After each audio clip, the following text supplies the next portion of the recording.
You've seen the photo. The Doberman on a hilltop at golden hour, chest out, looking like it was engineered by someone who designs Formula One cars. Or the German Shepherd, mid-stride in a field, all purpose and power. That's the Pinterest version. Here's the 2 a.m. version. You're in your suburban living room in your underwear. The Doberman has separated the trim from your bathroom door, again, because you showered without him. Or, alternative timeline, the German Shepherd has launched into a full-volume broadcast because a plastic bag drifted across your driveway. Your partner is awake. Your neighbors are awake. These are not bad dogs. They're outstanding dogs. That's the problem. You bought a precision instrument and you're using it as furniture. So we're running both through the friction scale, 3 metrics that measure the actual cost of living with a high-drive working breed in the life you have right now. Not the life you're planning, the one you have. Genetic intensity, the raw neurological pressure the dog brings on day 1, before you've taught it a single command. Decision-making latency, how fast the dog moves from stimulus to action. How much time do you have to intervene before the dog has already made a choice? The shadow effect. How much of your personal space does this dog require to feel neurologically stable? Some breeds orbit you, some patrol the perimeter. That gap will reshape the interior of your life. The Doberman was designed by a German tax collector who needed a dog that would follow him into hostile situations and make decisions with him. That origin story isn't trivia, it's a diagnostic. Genetic intensity, extremely high, internally directed.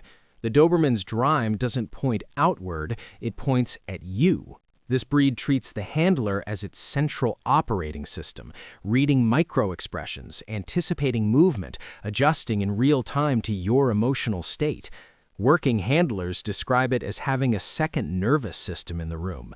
When that bond is disrupted, when you leave, when you're inconsistent, the system crashes. And calling the crash separation anxiety undersells it by a factor of 10. This isn't a dog that misses you. Veterinary behaviorists have treated Dobermans that lacerated their own gums, biting through kennel bars. The dog's entire neurological framework depends on proximity to its handler, and removal triggers a genuine stress cascade. Decision-making latency? Very low. The dog will be at the front door, body rigid, before you've registered that someone rang the bell. The speed isn't aggression, it's readiness. But readiness without a task is just tension. The shadow effect? Maximum. You will not go to the bathroom alone. The Doberman's default position is within arm's reach, facing the direction you're facing. If your work requires 8 hours away, you're not just leaving a dog alone. You're removing the regulating variable from a high-drive nervous system and hoping the furniture survives. The Shepherd was built to manage an environment, livestock, borders, territory. The operating unit isn't you, it's the perimeter. The Shepherd scans, catalogs, and monitors changes, filing them as normal or requires response. Even lying on the kitchen floor, it's tracking foot traffic, registering sounds from 2 rooms away, maintaining a running index of what belongs and what doesn't. This is environmental reactivity, the breed's defining friction point. The delivery driver, the neighbor's cat, the recycling bin that moved 6 inches, all flagged with a bark between a smoke alarm and a public address system. For owners in detached homes, manageable. For anyone with shared walls, a noise complaint waiting to happen. And the behavior isn't a training failure, it's the dog doing its job. Decision-making latency? Moderate with a vocal buffer. The Shepherd barks first, assesses second, then escalates or de-escalates based on your reaction. That buffer gives you a window to intervene that the Doberman often doesn't. The shadow effect? Moderate. The Shepherd wants to know where you are. It doesn't need to be touching you. It'll position itself in a doorway where it can monitor both you and the nearest entry point. It's a security camera, not a weighted blanket. It tolerates absence better, but a bored Shepherd with no job will redirect that scanning drive into your furniture and landscaping. And the shedding is its own line item. Not seasonal, constant, with 2 catastrophic blowouts per year. The maintenance tax is real. Here's where the actual regret usually originates. In 2026, the dog you get depends less on breed name and more on the line. European working lines are bred for performance, high drive, high environmental confidence, calibrated for real work. American show lines are bred for structure and appearance, often lower drive, sometimes anxious, and in German Shepherds, frequently plagued by hip dysplasia from decades of breeding for a silhouette instead of function. The friction gap between lines within the same breed is often larger than the gap between breeds.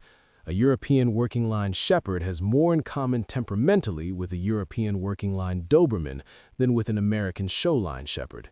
If your breeder can't tell you the line, the working titles in the pedigree, or the temperament profile of the sire and dam, you're not buying a dog, you're buying a lottery ticket. Day 100 with the Doberman, you've restructured your morning around the dog, not by choice. You can't leave a room without the sound of nails recalculating position on hardwood. You've hired a walker because 4 hours alone was the max before the cushions started paying.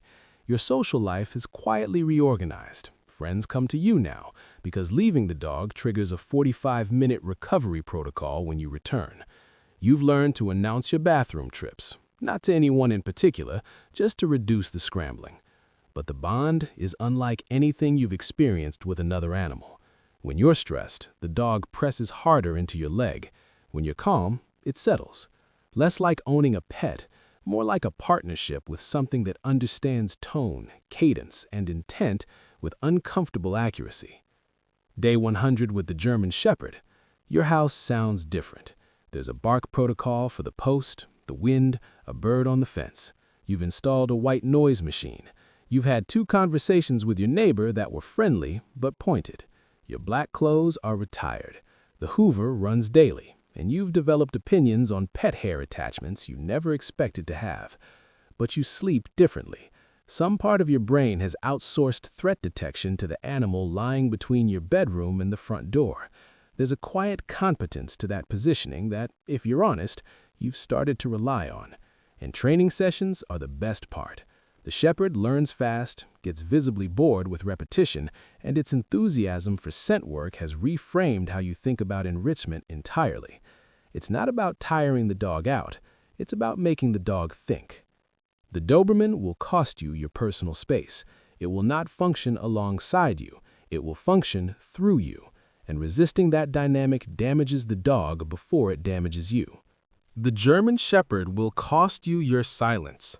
It will not relax in a chaotic household. It will try to manage the chaos, and the management will be louder than the problem. Both will expose every gap in your consistency, your patience, and your schedule. Neither will forgive neglect quietly. The Doberman internalizes it. The Shepherd externalizes it. Either way, you pay. The dog you regret is the one whose job you weren't prepared to manage. Managing the baseline is the whole game.